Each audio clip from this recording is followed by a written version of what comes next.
के लाली हो आँख के काजर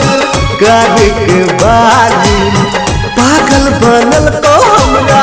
थोड़ा के लाली देखलिए हम अहाँ के चांद के पार में बड़ नीक लागे छलिए सोलहो सिंगार में देखलिए हम अहाँ के चांद के पार में बड़ नीक लागे छलिए सोलहो सिंगार में आँख के काजर कान के बाली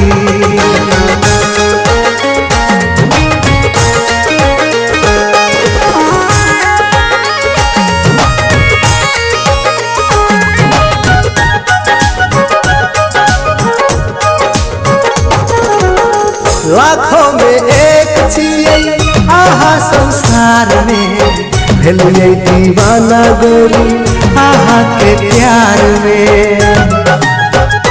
हो लाखों में एक छिए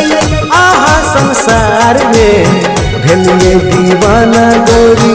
आहा के प्यार में स्वर्ग के पारी आही छी गोरी आहा के रूप हमर मन के लक चोरी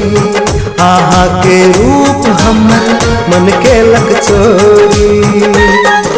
देखलिए हम आहा के चांद के पार में बड़ नीक लागे छलिए सोलहो सिंगार में देखलिए हम आहा के चांद के पार में टिकली लगाइए छलिए आहा कपार में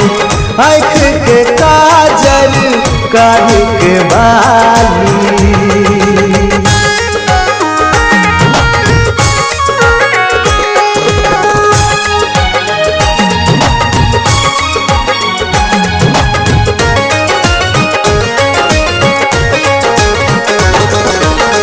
आहा के जान में हमर जान अछि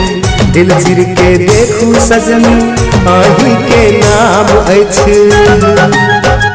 हो आहा के जान में हमर जान अछि दिल चिर के देखू सजनी अही के नाम अछि अही छियै हमर सपना के रानी अही छियै हमर दिल के दीवानी अही छियै हमर दिल के दीवानी देखलिए हम आहा के चांद के पार में बड़ नीक लागे छलिए सोलहो सिंगार में देखलिए हम आहा के चांद के पार में टिकली लगेने छलिए आहा कपार में आँख के काजर कान के बाली।